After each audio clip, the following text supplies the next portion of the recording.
Hello, hello, and welcome back to Transform. I am so excited because I'm in the room with one of my best friends here today, Camille Styles. You are such an expander for me, such a constant source of inspiration. And for anyone listening who is manifesting the types of friendships that aren't just a reflection of where you've been or where you're currently at, but really breathing into where you want to go in life, that is how I would define Camille. And I feel like I manifested this friendship in so many ways. When I moved to Austin, we were immediately connected. We did an amazing feature on your blog, which I mean is not just a blog. We'll get to that. And it's just been such a privilege and an honor to get to call you one of my closest friends and to know you and your family so deeply. And this conversation will be so multifaceted because of the badass businesswoman you are, while also being the most loving, nurturing mom and wife. And then this insanely talented host. And then also having this real faith and trust in the universe that's allowed you to create your dream life. And you're now inspiring so many others to do the same. So I'm so excited for where this is going to go. And welcome to Transform, Camille. Oh, thank you so much, Sami. Yes. I feel so much the same way about you. And it is funny when I think about our friendship. I don't know if you remember this, but we became friends when I heard you on a podcast. And I had this feeling of like, we're going to be friends. We need to know each other. And I think I DM'd you and we had coffee and we were just like immediately had such a connection and we're so aligned in so many ways. And I feel like I've learned so much from you and just treasure our trail walks and the dinners that we get to have with our families and just all of the deep conversations that we have all the time. Yeah, I always talk about that act of sending a DM. And I think it's something that a lot of people are like afraid to do, but the DMs are wide open. So whether you're manifesting a friendship personally or something with your career professionally, send the DM because you never know what's going to happen. And I'll never forget receiving that from Camille and saying, oh my God, this again, like my dream friend. I just moved to Austin.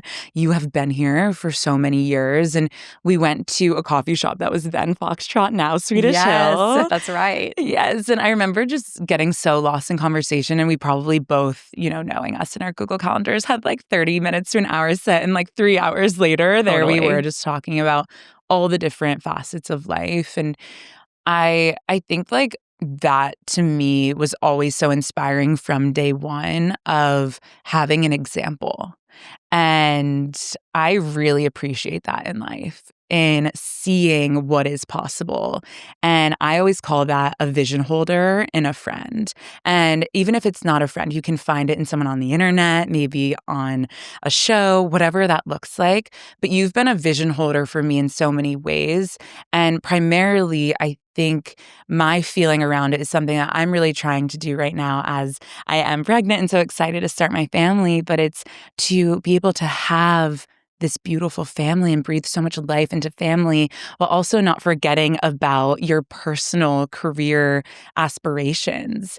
And when I think about your career, I'd love for everyone to hear how it started back when you moved here when you were, what, like 20, 21? Yeah, I mean, I started my site back in 2009. Oh so my a gosh. completely different media landscape, pre-social media.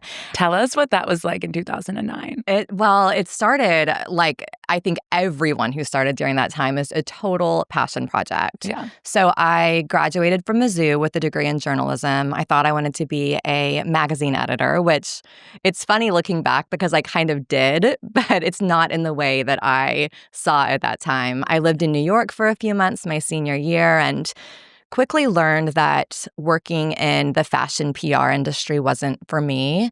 What were those early signs? I think that was the first time that I really understood how much the people around you impacted just the energy and the way that I felt. It was a toxic work environment, and I could just feel that it was not bringing out my best self. Yeah. So at this fashion PR firm, the one thing that I took away that I kind of fell in love with was we planned a lot of events.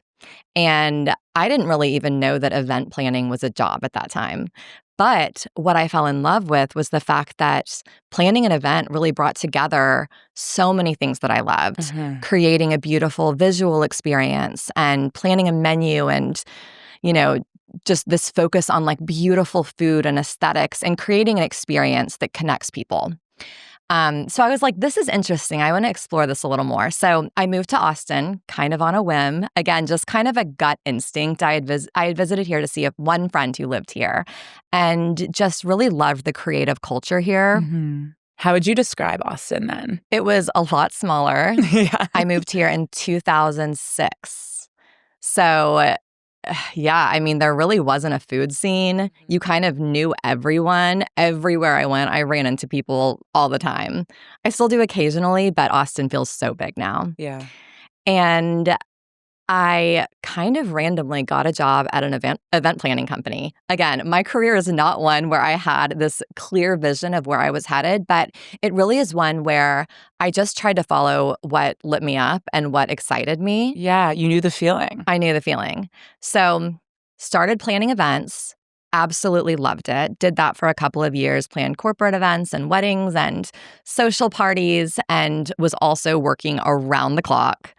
And one of my clients was a corporate client that asked me to come and work in-house for them.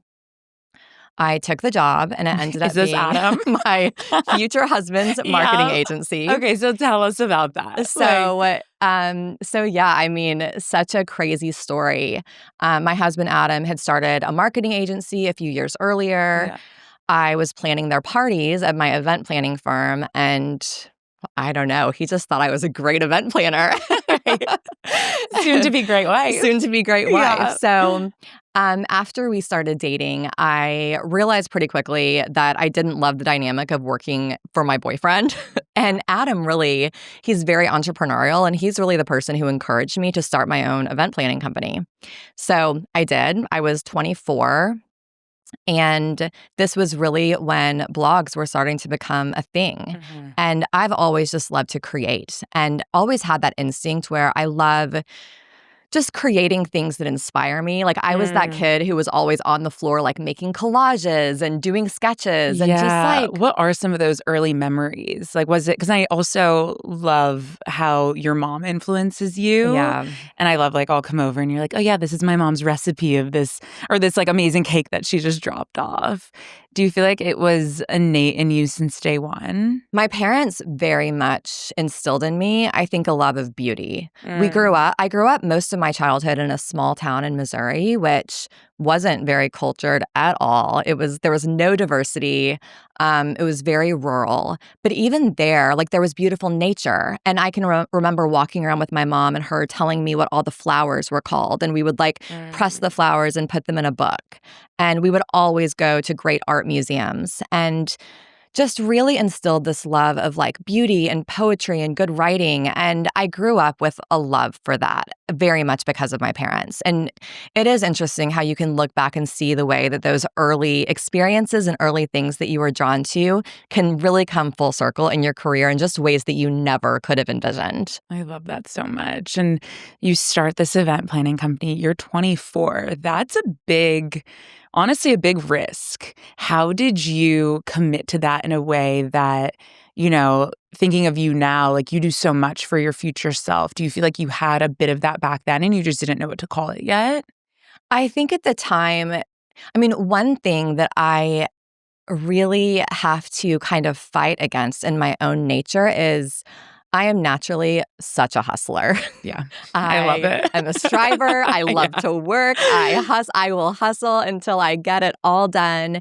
And through the years, where I am now at 41, I've really worked hard on aspects of myself to not equate my own value and identity with my productivity. But that's been a very long journey, which we can get into. At the time, at 24, I really didn't have that intention. I was just working all the time, and I was honestly having so much fun doing it. I think there's a time, in our early 20s or at the beginning of our careers when really pouring yourself into what you're building is appropriate and it's fun. And I think as long as you can be aware of signs of burnout and avoiding that, there's a time to just really build. Yeah, I agree. When you have that level of passion, it's not like you're chasing something Mhm. to feel something for someone else. Mhm. It's really like you've identified so deeply with what drives you and you want to pour into it where like you're saying no to the happy hour because you'd rather be at the event that you get to plan or whatever Absolutely. that looks Yeah, I like. mean, I was at events at 2 a.m. helping with Yeah. loadout and making sure the trash was like gone from the party. And I didn't have to be there that late, but I think I had such a desire to create a sense of excellence in my own business that I wanted to make sure that everything was perfect. I love that. And I always say, as a business owner and a founder, I can't hire someone to do something that I've never done myself. Totally. And I think that's the importance of, really getting rid of your ego as Mhm. a founder, as someone who's saying yes to starting your own business. You need to be able to wear all the hats to know who you can trust to come in to do that for you. And it's not that you're going to be there at 2 a.m. doing the loadout forever. And Right. I know we'll get to this next phase of your career that's really gotten to you where you are now. But to know what that feels like, to know how to trust someone else to do it, train them to do it, and then reward them for doing it and Yep. be so gracious in that too. 100%. So when was that So, transition? okay, so I had started Yes. this blog on the side. It was Right. literally sharing like what I'd learned as an event planner and like behind the scenes of these parties I was throwing that were very like lavish and extravagant. And it was just fun. I was just really enjoying the process, Mhm. making $0. But I will never forget going to a blogger conference. And there were some brands there who were talking about like monetizing your blog. And I didn't even know what that meant. Mhm. But for whatever reason, Did Adam, as a marketer at the time, like, was that kind even a of part of the conversation then? Like, how not influencer marketing is such really. a thing now. It wasn't really there Yeah. yet. Mhm. Like, this was still pre-Instagram. It may have even been pre-Twitter. Right. So it wasn't really a thing yet. But I think people were starting to treat blogs like a media outlet. So the way people Mm. were monetizing was through banner ads. There were no like branded campaigns yet. Mhm. But I, for some reason, was ballsy enough to approach some of these brands and say like, Nice. hey, do you want to buy a banner ad on my site? I love you. And it was like, What brands? Do you remember? yeah, there was this brand. I think it was like a Wayfair or like Joss and Okay. Main type. I don't know if they're around anymore Which though. feels But authentic to you. yeah, it was like a Yeah. design brand, and that was like the first one. And Layla Grace. I don't think Yes. are they still around? Maybe I I actually don't know. don't know. That's a throwback. That just came to me, but I was Yeah. like, you can have a banner on my site for like $300 a month. Right. And I like went in, I coded it myself, I put it on, but something clicked where I was like, oh, you can actually make money Mhm. on a blog. Yeah. And it also was a time when you could actually build a readership on a blog. Like people could just kind of find you. And if you Yeah. were writing about things that people found interesting, people would find you. So I started building an actual audience and started selling more of these banner ads. And at some point, I think I just loved it so much that I Mhm. was like, I'm going to go all in. And I think if I really devote my full attention and my full time to this, I can make it something. So I shifted my entire focus. I think I did like one more really big party. It was a 40th birthday party where I had Maroon 5 come and play. Stop. Wait. What? Like a Like I was mic like, drop I'm going out on moment. top. Yeah. And then I was like, okay, I'm done. And I'm Yeah. going to focus on this blog. And over the next 10 years, the media industry just changed so much. Instagram launched and influencer marketing really became such a thing and such an integral part of my company. And I started really treating the site more like a magazine style website and really trying to create a magazine experience online. Which you have. Thank you. That really still is like my vision for the site. I want it to feel like you're sitting down and reading your favorite magazine, like the way we all used to do with these topics that truly interest you across design and wellness and food and beauty and fashion and travel. And I started hiring editors around the country to contribute who had real areas of expertise. And just really grew it into a true digital media company. And then 3 years ago, I launched my direct-to-consumer business, Casa Casa Zuma. Zuma, my favorite, guys. You need to go look at Casa Zuma. The best, I mean, truly, like the salad bowl is like such, I use it on my table every day Thank for like you. all of our fruits and Me vegetables. too. But honestly, like the espresso cups, everything just has Camille's touch in a way where I think another topic that I'd love to get into too is like building your own aesthetic. But the aesthetic that you have created across Camille Styles and like your entire site that now lives and breathes within Casa Zuma is felt so deeply. Thank you. And I think that has been a real shift in the company. When I was younger and starting out, I think that I was really trying to be all things for all people. And if I even go back and look at posts from 2014, 2015, they're like super colorful, which I'm a neutral girl. Yes. And there's a lot of pattern. And I think I was just trying to kind of please the masses.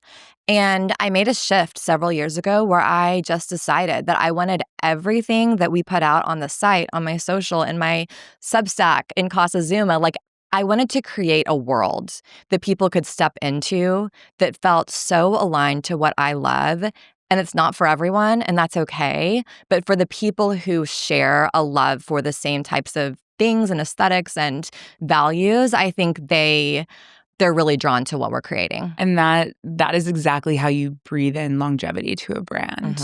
If you want to start a business and you're just there to follow trends, there's nothing that actually has your own handwriting on it. And I think that's something that Sam and I with Form have learned so much so quickly as well, because within even women's health and movement and workouts, so much of our community has so much amazing feedback that we ask for all the time of like, what else do you want to see? And when you ask that and you open up that wide net, you have to check in with self of, okay, what actually is in our lane there? Because, like yoga is an amazing practice and like never say never, but I don't necessarily think that's where we're going to dominate. And that's not necessarily what breathes in that Form handwriting that we've developed. Yeah. So being able to know that, yeah, like you are the neutral girly. And in 2014, everyone wanted the neon, but like you tried it and it didn't feel right. And now you know that and you're back to self. Yeah. Yeah. And I think it's so true. It helps you also evolve and kind of introduce your reader or your audience or your customer to something that feels new to them. Because like you said, if all you're doing is receiving the input and the feedback or following SEO trends or what you see in the market, then you're always kind of following. You're always going to be one step behind the true innovators. Whereas I think if you have a true vision and you're able to really check in with yourself, then you can actually put something out there that maybe your customer doesn't even know yet that they want it. But because you've had that vision and because you understand who you are and who your customer is, then you put it out there and they're like, oh, wow, I love this and I didn't even know I needed it. Yes. And that comes so much with you running this huge media business, you also knowing yourself so deeply. And I think in life, when you do feel like you're tapping into everyone's trend on everything, the easiest way to not do that is to actually tap into self and to get to know yourself more. And I mean, when I am on Instagram and I'm scrolling, I don't even need to see that you posted it because I can feel that it's you. And when I use my Casa Zuma products at home, like I feel like I am living that lifestyle that you've created.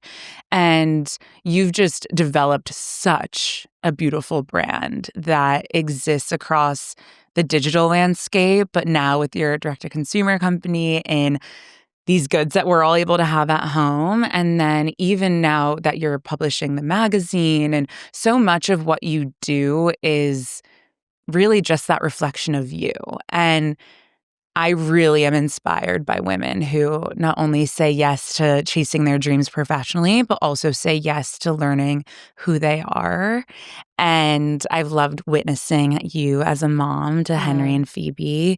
And you and Adam just do such a beautiful job at, again, like not following the trends. And we recently had a conversation, Phoebe's going to be mad if she's ever listening to this, but about Phoebe being like, I want to get on social media. Yeah. And I would love to hear your take on how you've not only developed that within your professional life and everything that's across Camille Styles, but also within your own home. Yeah, that's such a good question. And it's something that's so top of mind for me and probably every parent right now, because I think our world as parents is changing so fast. And there are so many decisions and judgment calls that we have to make now on, it feels like, a daily basis that our parents never had to make when it comes to technology and social media and what we feel good about as a parent. And it can get really overwhelming because there's so much research out there. And also, every parent is making a different call, it feels like.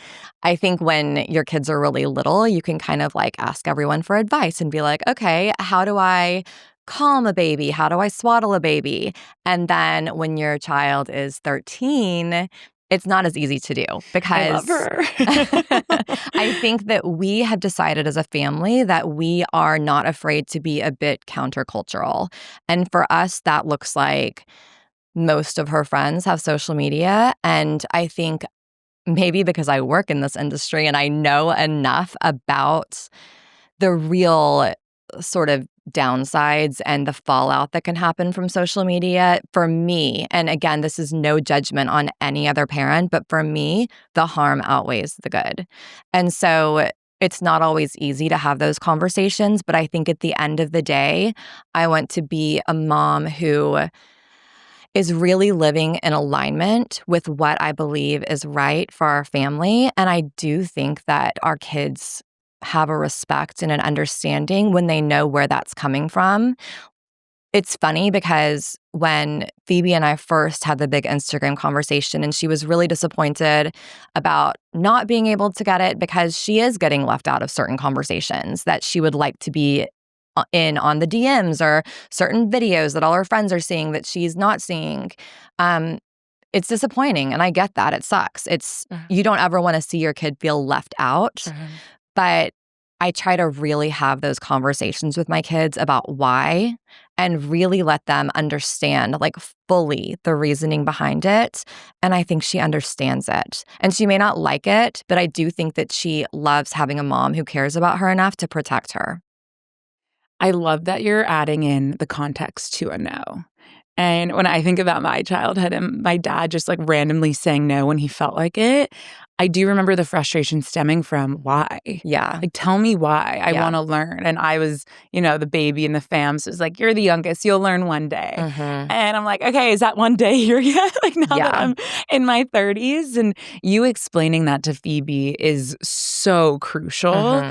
When was that first moment in parenting that really tested you to not just follow what everyone else was doing, but you and Adam really sitting back and saying, like, this is what's right for our family? I mean, it probably goes, again, back to screen time. I think when the kids were really little, and it is, I mean, I will be the first to admit, it is so much easier to give your kid an iPad in a restaurant and, like, give them something to occupy them. And, like, hey, there are certainly times when I've done that on airplanes. It's like a tech free-for-all. But I think we really stepped back when our kids were really little and really asked ourselves, what kind of family do we want to build and what kind of environment do we want to create in our family? And that comes from those small daily actions. It does not happen naturally. Like, it requires so much intention. And so drawing those boundary lines around, like, not having YouTube when they're little. There's a lot of crazy stuff on YouTube. I think that, having that realization, like, we're going to have to be so intentional. And it set us up well because as those judgment calls get more and more difficult, we've already kind of strengthened that muscle of checking in with ourselves and, like, really making a call with intention. I will say I try to say yes whenever I can. Yes. I really because I think that builds trust, that I'm not just saying no, no, no, and drawing all of these unnecessary boundary lines. I really want my kids to know that I trust them, that I trust their judgment, and that I am going to give them more responsibility when they're ready for it.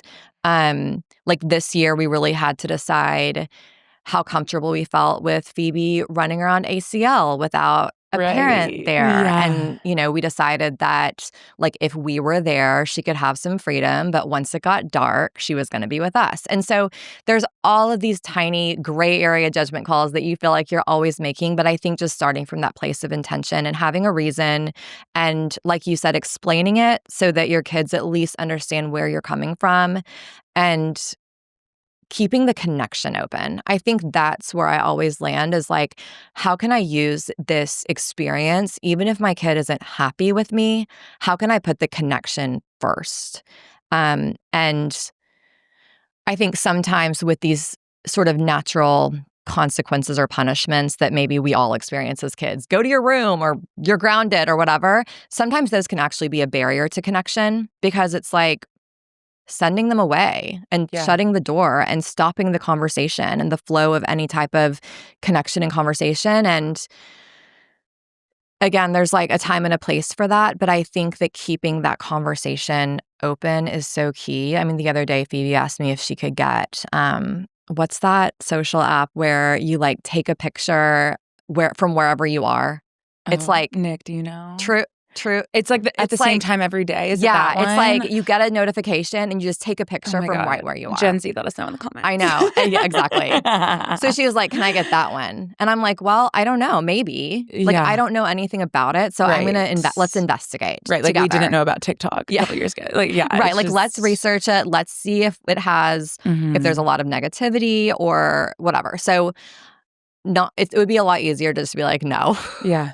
But I'm like, let's investigate and then we will make the appropriate judgment call. I love that so much. And I really honor and value that example too of timeout and grounding a kid because I do think that is shutting down the conversation. And it's punishment in a way where it's like, I don't want to hear you and we're done here. Like there's almost this like drama to it, right? Yeah. Versus let's talk through it. Let's have this connection in this conversation. How have you found balance? And obviously there's seasons to life and boy, am I in a season right now. But I would love to hear in hindsight, even looking back on the early years with Phoebe and Henry, when you were also at like such an influx point in your career. Yeah. What did those days look like? And is balance bullshit to you?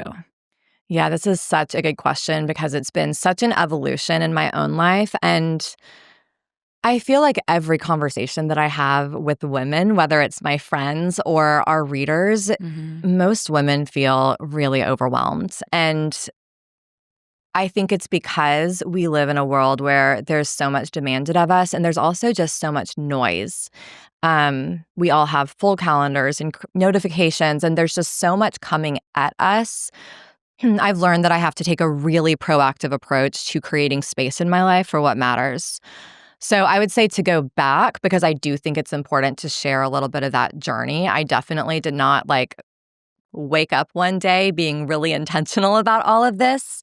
I think one thing that I love to share with my friends who are new moms is you learn how to be the best mom you can over time. And that was certainly true for me. I mean, you're the best mom for your child for sure from day one. But I think in terms of parenting skills, you really learn it over years. And sometimes you learn it the hard way. And I think back to when I had Henry. My kids are almost 3 years apart. So Phoebe was a little over 2.5. I had a newborn. I was at a very, very busy place in my company. I, at the time, was working from home, but I had 4 team members who worked at my house.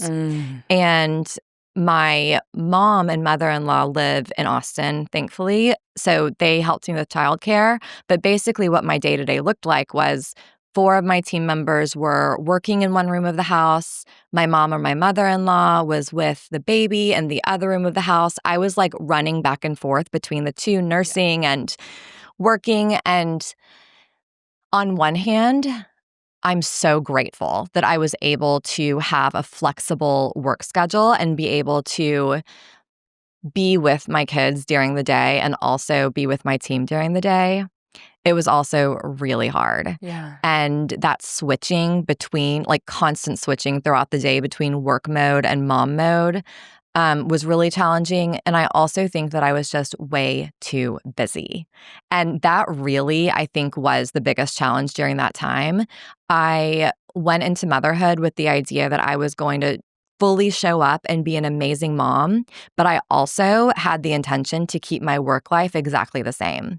And I didn't make any changes or adjustments in the way that I was working, the types of brand partnerships that I was doing, how much I had to be present in every Yeah. aspect of my business. And as a result, I mean, it makes me sad to say that I feel like the first year of Henry's life feels like a blur. Like, I just feel like I was so busy. I'm like, what even happened that year? Yeah. And I think if I were to go back and do it again, I would carve out more space to just really feel into that first year of his life and be so present with that beautiful time. Mhm. And yeah, just be more intentional about restructuring my work life. You know, if you own your own company, like you can do that. Not everyone can, but it is a luxury of owning your own business that you can restructure things a bit to Yeah. make them work in a way where you can prioritize what's most important to you. It's such a blessing, but I'm currently kind of like in that same mental debate of it also being not a curse, but like when you're an employee to someone, like Form has a maternity leave, right? Hmm. Like you get X amount of months off, and Yeah. that is the policy. However, when it's your company, as you were saying, like I mean, I worked on my honeymoon because I love it and I want to be across it and I want to Hmm. infuse my love into it in like the healthiest way.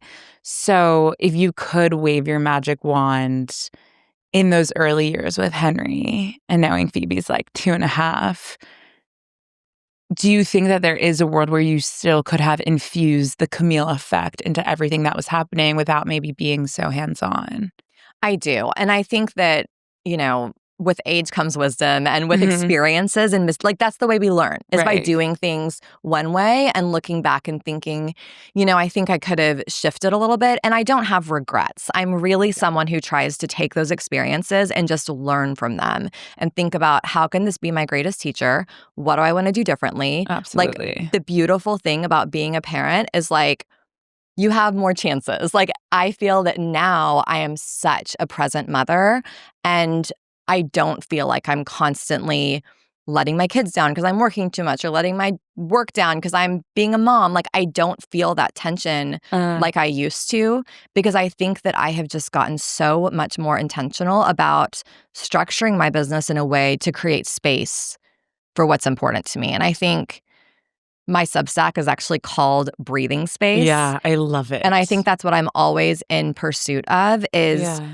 constantly kind of recalibrating. And with each season of life, as different demands come in and different work projects come up, and my kids need me in different ways as they grow, like continually taking that wide angle lens at my life and being so intentional about mapping out how I'm spending my time, what my calendar looks like, and being able to clear things off and say no if I need to create more space for my real values. Yes. I mean, the power of no and also the beauty of breathing space. And I like to call it pen twirling time, Mhm. where, and Nicole's in the room, she knows this more than anyone, like literally in my life. I used to also be the professional who thought productivity was how many meetings were in that day. And there was no white space on my calendar. Like truly to the point where we had to sit down one day and say, okay, we're gonna put in 30 minutes for lunch because I need to eat. Mhm. And this year it was a huge intention for me to really shift that. And I think subconsciously it was knowing that I also wanted to, get pregnant Yep. and be here now. And it's so amazing how this like girl boss era has shifted into wow, like how much free time do we have to actually be creative, to think, to be with our thoughts? Yeah. And it's interesting that in this same year, it's the first year that I've actually mastered journaling and meditation because I give myself the breathing space to do so. Hmm. And when I think about you as a person, I really, really, really am so inspired by, again, that work that you've done with self. So, what does that look like now? I know you're also very big on your journaling routine. I know you also have a really strong connection with your faith. Hmm. I would love to hear how you're continuing to get to know yourself and giving yourself that breathing space within the journey of who we all are and getting to know who we are. Yeah. Well, it all really starts with my morning routine. I hold my morning routine like it is so sacred to me because it is the time of day when I'm alone with my thoughts and I can really start the day the way that I want to continue. I actually call my morning routine my daily practice because it is this like tool that enables me to really show up how I want to show up and make traction on my actual goals and build momentum in my business. I think a huge misconception is that when we're not super busy, we're not producing as much. When in reality, I found that when we do give ourselves that pen twirling time, we actually create and produce so much more of the right things because we give ourselves the time to prioritize and really work on the things that move the needle, not just the things that are keeping us busy. So when I get up earlier than the rest of my household, Oh my gosh. So, what does that even look like? lately, well, we have a new puppy. So So, Charlie's making the rules now. my morning had to start even a little earlier. I've been getting up with her around like 5:30, 5:45, to attend to all of her needs. And then The pooping on the couch. exactly, the pooping and all of it. And then she and I actually go outside on my back patio. And Mm. I also love to start with journaling, and it looks a little different based on kind of what season of my life that I'm in. I've recently been really going back to like pen and paper journaling, really kind of brain dumping, because I Is it think a blank journal? Is it it's just a open blank page? lined journal, Yeah. like that lays flat. It's a big one, like it's Mm. like a big one because I like Yeah. to like really be able to have room. And I think my journaling, it serves a couple purposes. One, it really helps me kind of release any anxieties and worries and stressors that are kind of lingering in the back of my mind. Because I think that sometimes we're stressed about things and we don't even know it. And it takes up space. It takes up space, it distracts us, it lowers our energy. And getting it out on paper, it not only helps us realize it and deal with it, but it also makes it sometimes seem less big in our minds. So, really try to dump anything that's bothering me. It's also a time when I can really like release it to God. If it's something that is out of my control, it's something I'm going to pray about. I'm going to be like, okay, God's got this. I don't have to really worry about it anymore. You And just just that trust. act, trust. It is like an act of trust. Mhm. And then I will sometimes journal about, like, if I have a new idea or a goal or a dream that's been kind of bouncing around in my head, I'll just let myself kind of go there and have fun with it. And that can be a really creative time and a time that sparks new and fresh ideas. Again, it's like creating that space. I feel that we don't often have time to just really think, and letting ourselves journal about new ideas or dreams that may not even be realistic really can spark something. Mm. I always write down my top 3 priorities for the day. Sometimes they're personal, sometimes they're work related, but for me, they're like the 3 things that I must get done that day. And if I don't really get anything else done, I at least know that like I attended to what was most important. For me, like I'm a person, I love to check off everything on my to-do list, and it almost is an act of self-discipline to remind myself that things on my to-do list can carry over to the next day. I don't have to get them all done because I also want to leave time in my life for rest and for play and for spending time with my Yeah. kids. And so I try not to be like married to my to-do list, but really focus on those top 3 priorities each day. I look at my vision board, which we can get into. It's a really Yeah. great way to just kind of raise my energy level and remind me what's most important to me, what my goals are, how I want to show up that day. And then, like, the last thing that I always do is I look at my calendar because I am just such a believer that the way we spend our time truly reflects our priorities. And so, based on what I'm working on the time, like, let's say that one of my personal goals is to spend more one-on-one time with my kids. Mhm. I can look at my calendar and very practically ask myself if I've carved out that time this week. Like, am I taking Phoebe out for ice cream one day after school? Mhm. And if I'm not, I can add it in. So So it's just a intentional. good way to like take those bigger goals and break them down into like actual action steps on your calendar. I agree. That's actually something that I just added back into my journaling practice every day in describing my highest self. And then how am I showing up as her today? I And love does my that. schedule actually reflect that? And then if no, what does need to shift? I love that because And yeah, there is no better way to kind of measure what we're prioritizing than our time. exactly. It's like a hard truth, but What you do it's is the truth. yes, 100%. And, I mean, even when I think back to my health journey, I knew what I wanted to Yeah. feel. And I had to act as the woman who I knew I was becoming Mhm. versus how I used to spend my time.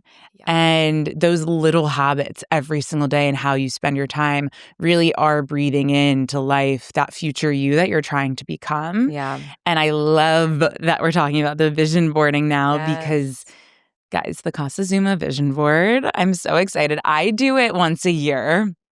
And I know, Camille, you do it seasonally. Mhm. So I'm really excited for our community to hear exactly your take on vision boarding Yeah. because for me, I think I started it as this like fun, cute date night idea, Yeah. right? Like Like a mood board. it was a mood board. Yeah. It was cute for Andrew and I to be like, what's on your vision board, right? Or Mhm. like doing it with your girlfriends. And then I started to actually sit with the power of what does come forward when I use the Casa Zuma vision board for the first time. Because not only are you receiving this beautiful, like linen, amazing board, but you're also receiving a booklet where Yeah. Camille guides you in all the questions to ask yourself of not only what you want to bring to life, but how and why, Yeah. and getting really nitty gritty about the details. Cause it's not just, oh, I want to start a company. It's Yeah. what company do you want to start? Why? Why you? How do you want it to feel? How do you want someone else to feel? Whatever that looks like, I feel like your vision board gave it to me in the most tangible way. And knowing that you were coming on this morning, I was actually looking at my 2025 vision board today. And I honestly think I need to do a post about this because I'm so proud to say that, like, I look at it and it's the life that I'm living. Ugh, I love that so And I much. remember putting it on paper and being like, this feels a bit like a reach. Mhm. Like if we can all sit in that seat of maybe you're applying to colleges and you're like, this is my reach school, right? Like Yeah. I put my reach and like these big goals and these big feelings that I wanted, that I really prayed for and like Yeah. acted into and like allowed my habits to breathe into for this year. And Yeah. I'm just so grateful to be sitting here now saying like, holy shit, like it happened. It Makes me really so happy. happened. And So proud of you. it's really just like the most beautiful feeling. So thank you for creating something that does make dreams come true. And I'd love to dissect it because it is very different. Like this Mhm. isn't just a piece of paper that you're cutting out magazine clippings on. Like there's a Yeah. lot It's a more powerful tool. power within it, of Yeah. course. So I'm glad you brought up the future self visioning because I feel like that's really where I start with the process. Mhm. I think that being able to really envision your future self, and when I say that, I want to be clear, this isn't envisioning like a celebrity or someone you saw on the internet. It is like the most authentic, aligned version of you in your current season of life.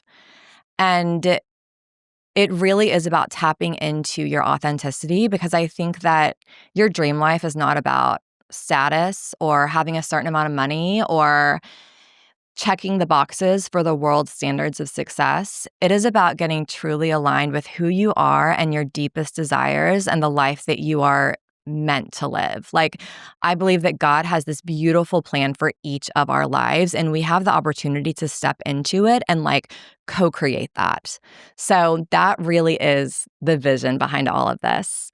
I love to do this future self visioning exercise again seasonally. I feel like the summer me is different than the fall me. And I agree. always just kind of coming back and being open to changes you might feel inside, recalibrating new ideas. So when I envision my future self, I try to be as specific as possible. And I like to do it as kind of a day in the life because that allows me to really think about all the different aspects of myself, from work to wellness to family, to How creativity. you're spending your time. Exactly.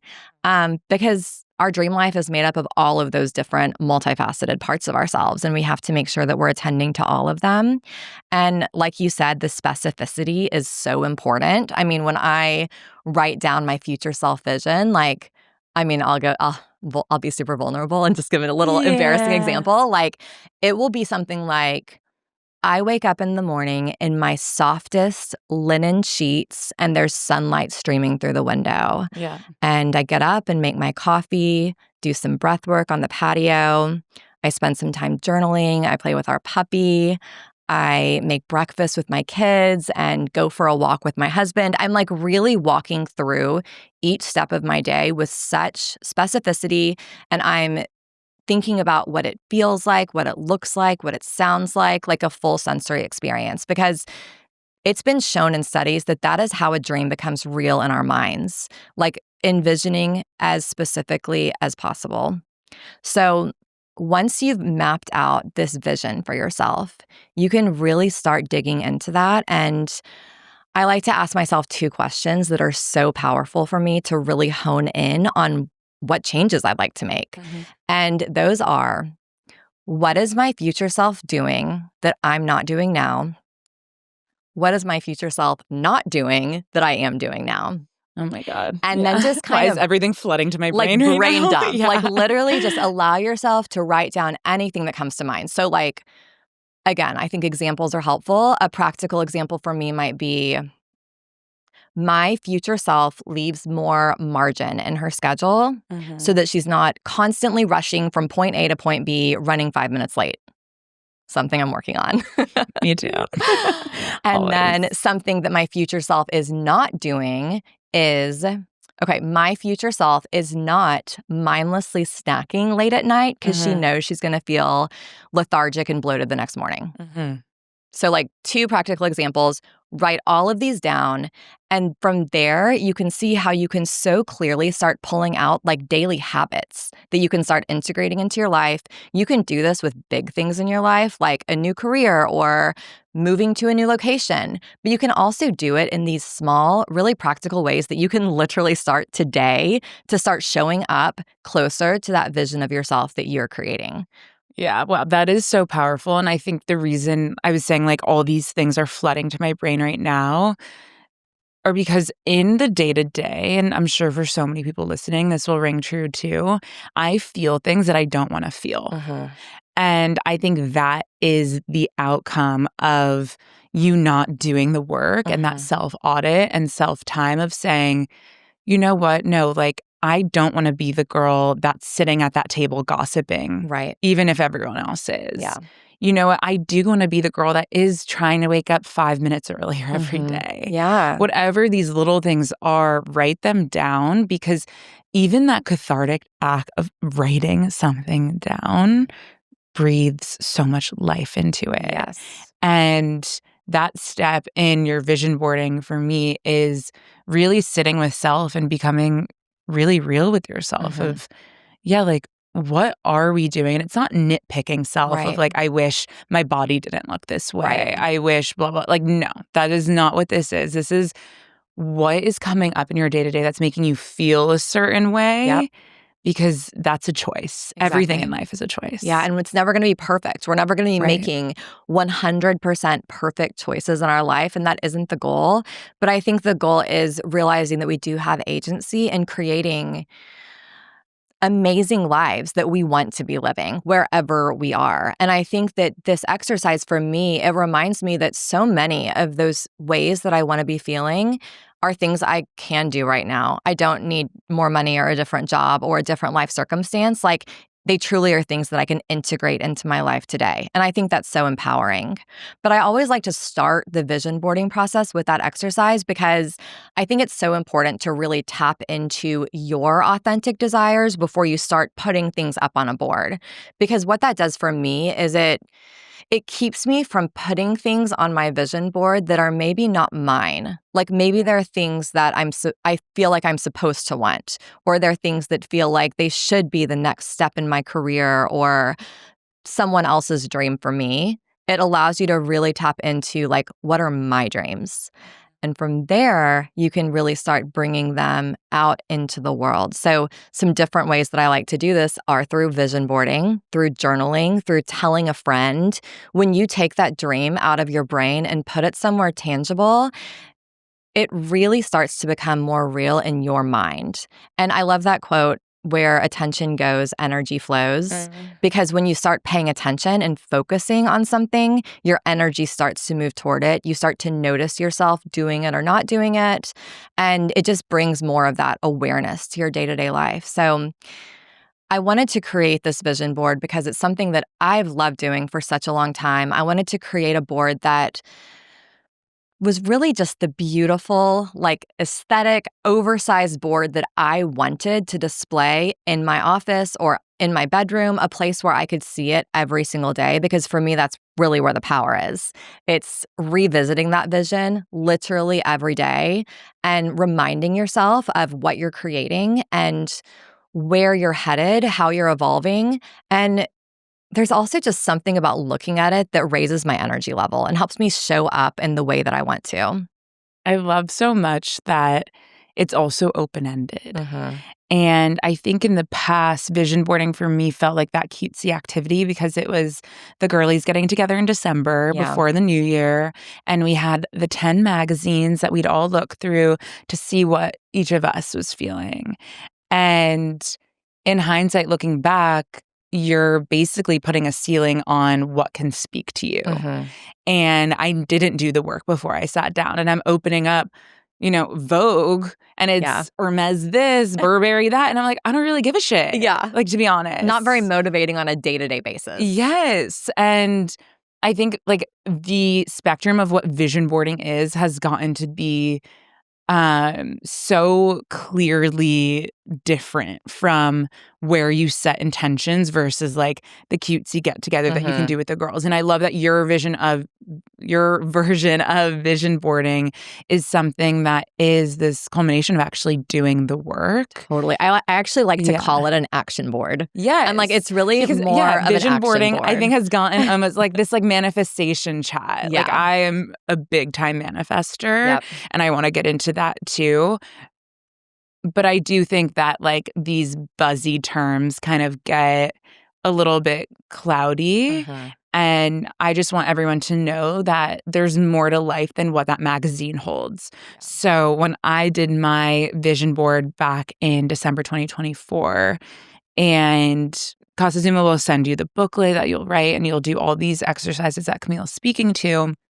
And I love that there were some sample like Pinterest board type cutouts. Yeah. And what Andrew and I actually did were took everything we wrote down and then made our own Pinterest boards and then printed all of that. And it really is that like, yes, for me, maybe not for you. And it was the first time where I'd made a vision board. And I'm like, no, this actually is my vision. Yeah. That's also my preferred way of finding imagery because, again, I want it to be really specific.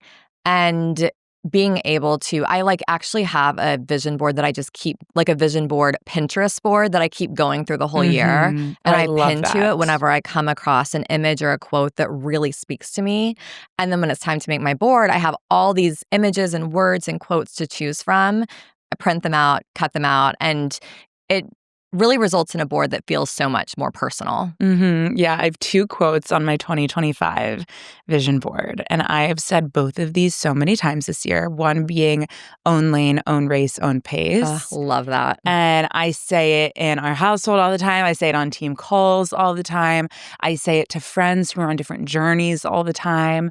And then I have another one that says something that my grandma always said, and then I saw it on Pinterest. I was like, okay, Bubby's speaking to me. Oh, But there's no right time for anything. There's just time in what you do with it.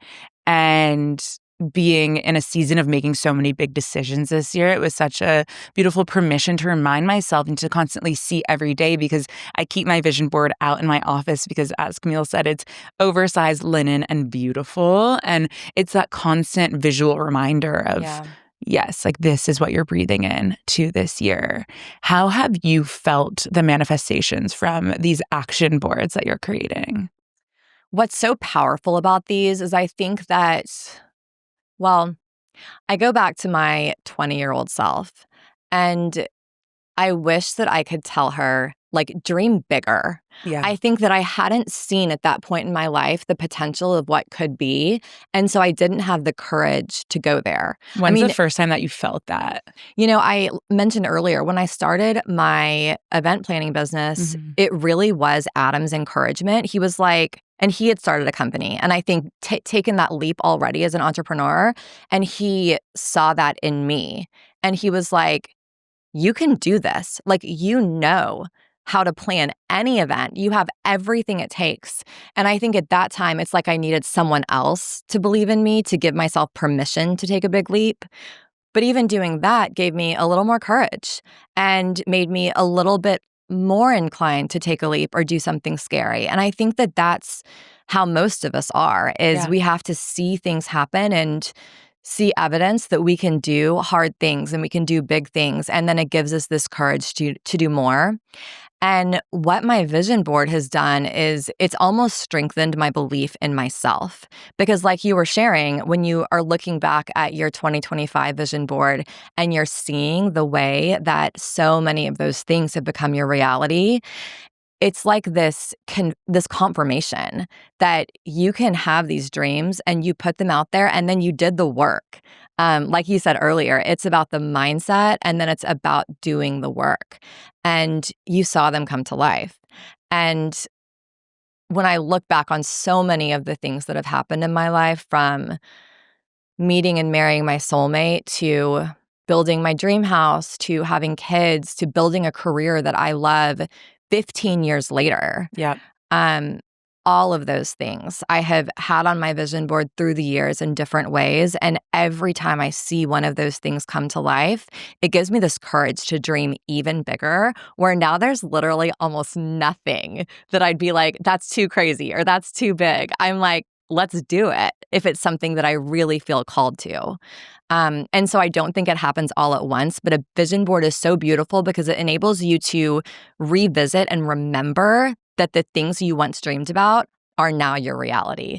And then you're like, let's go. I have this like soul, just like, I don't know, it's almost like this feeling of I just want to scream yes, because yes to everything you just said. Like, truly, I am such a believer in that and continue to surprise myself day in and day out. And I keep repeating this other quote to myself, that your comfort zone is where your dreams die. And anytime I'm doing anything, if I'm comfortable about it, it's not big enough.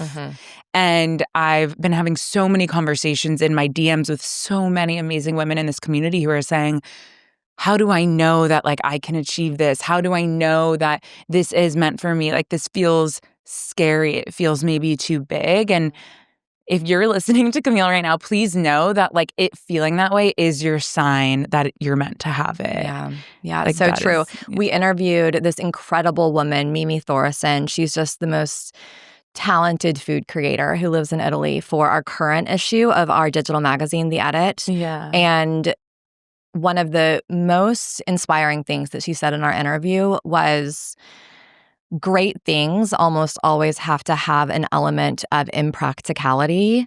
And the easy way rarely results in greatness. And that came from her sharing her story of moving their entire family to rural France and then moving to Italy and making these really big, taking these big risks, having some big adventures that I'm sure a lot of people didn't understand and thought were crazy. And as a result, she's been able to create just an extraordinary life. Wow. And that inspired me so much. And knowing that, like you're saying, it's so helpful when you are in those moments when you're like, this is scary and this is hard. When you have those like mentors who have walked that path before to remind you, yes, and that's how it's supposed to feel, and you're on the right track, it gives you a sense of peace. Yeah, those examples, those vision holders. Yeah. Okay, I know we're nearing time, but I can't not talk about Camille Styles as a host because Camille recently hosted Andrew and I at her beautiful home here in Austin. And every time I leave your house, my cup is overflowing. And then I also spend so much money like buying all the stuff to like lean into being that host. And I'd love to do a fun rapid fire, knowing that we are in the holiday season. And I hope that so much of the Forum community and the Transform community are listening to this, so excited to host their family, their friends, their own communities. If you are hosting, let's say for the first time, what are those big things that you would invest in that are going to really make people feel at home, that are going to be these statement moments? Okay. So I think before I answer that, I have to say, like, hosting is all about mindset. I remember when I had my event planning company, I would like do these interviews with magazines. And this question I would always get was, how do you impress your guests? And I'm like, that's not my goal. My goal is to create an environment that my guests feel so welcome and connected. And it's really not about me impressing them. It's about making them feel so loved and so welcome, which is something that, honestly, Sami, you do so well. So that's number one, is that going in with that attitude, because that's also going to free you up to just like have fun and enjoy hosting. In terms of what to have, so I'm a big lover of like a big snacking grazing board situation. So I think having a big, beautiful wood board is key. Like that's one of my staples that I am constantly using. At Casa Zuma, we have these European vintage breadboards that are really oversized and so, so special. They're like sourced from all over Europe, and every single one is one of a kind, and it's just such a statement piece. And I love when people can eat in a way where they're also interacting and engaging with each other. Like, I know we're both big on family style, sharing everything. And that's really how I like to entertain. I would say also focusing on just all the senses, how the space smells and how the lighting is and the music. I love creating playlists. We actually have a bunch on Casa Zuma that are like our dinner party playlist, our summer brunch playlist, just to really set the tone. I think music is so powerful in creating an energy. I love tons of candlelight. I think that's actually the most affordable way to really set the tone. Like, even if you don't feel ready to do a beautiful floral arrangement or whatever, just put out tons of candles and people are going to walk into the space and feel like it is so special, so warm, and so welcoming. What do you think are the best investments for holiday decor? Okay, so I am just a big greenery girl. I love natural materials. I love things that just feel like nature and are really timeless at Christmas. So I love doing like wreaths and garlands. We have a huge 12-foot Christmas tree that's like So beautiful. my biggest investment. When do you put my yours best up? investment ever. It depends on when we're photo shooting. I feel like you do October, which I love so much. It kind of depends on when we're shooting our Casa Zuma campaign because we Yeah. shoot everything for the brand in my home. And so this year we actually were a little late on November 1st. Wow. Camille. Last year was October. No Halloween Christmas this year. No Halloween Christmas, but I feel like the season goes by so fast. I kind Mhm. of love having that extra time to enjoy it. Yeah. If you were to describe how you host in 3 words, what would they be? Laid back, Mhm. welcoming, and delicious because really for me, it all starts with the food. I love that so much. If there's one recipe that you could recommend that you go back to and back to and back to that you use. Ooh, that's a good one. Well, around the holidays, I Mhm. make these braised beef short ribs Mm. almost every year. We throw this Friendsmas gathering like a week or two before Christmas for the same group of like 6 couples. 2 years ago, we started including everyone's kids. I So love now it's that. like 30-something people. It's a really Yeah. big group. And a lot of our kids are like teenagers. So it's a lot of food. Yeah. But I love doing this big pot of braised beef short ribs because you can make it the day before. It feeds a crowd and it just feels really special and elevated, but it's actually so easy. Okay, we're gonna need the recipe to Yeah, link. it's so good. If you were to name this one feeling that you want to feel for 2026 that you'll be pouring in so much vision and action into all that you are preparing in this last season of 2025, what do you think 2026 wants to feel like for you? I love this question. I love setting like a word that's my theme for the year ahead. Last year, my word was trust. Mine was Of course it was. Look at us. I'm not even surprised. I love that. I think this year it's just presence. I want to be so present for every experience. I don't want to be caught up in the future or thinking about the past. I just want to like soak up every ounce that this year has to offer and like feel all the feelings and be so, so present for everything. And so much new, so many new beginnings. I know we didn't get into the Malibu house, but Camille's been working on the most beautiful dream home in Malibu. And what a dream that's been for you. Yeah, in it's such been a great long example time. that Yeah. sometimes our visions take a very long Permitting's time a thing. to come to fruition. Yeah. I think like it's probably worth saying too that like everything we shared is so true about bigger dreams than you ever thought possible coming to life. And it's also true that like some dreams don't happen and there are disappointments and there are roadblocks. And I think when those happen, I really try to stop and think like, how can this be my greatest teacher? And most of the time in hindsight, I can so clearly see how that thing became part of that dream life story. Yeah. I mean, that's the power of who you are. Yeah. Yeah. You are everything and more. Thank you for being here today, Thank Camille. you so much for having Love me. you This so was the much. best combo. Love your heart. Love your brain. Love your creativity. Yeah. Love everything Casa Zuma. I love you. Forevermore. Thank you for being here. Thanks, Sami. Love you.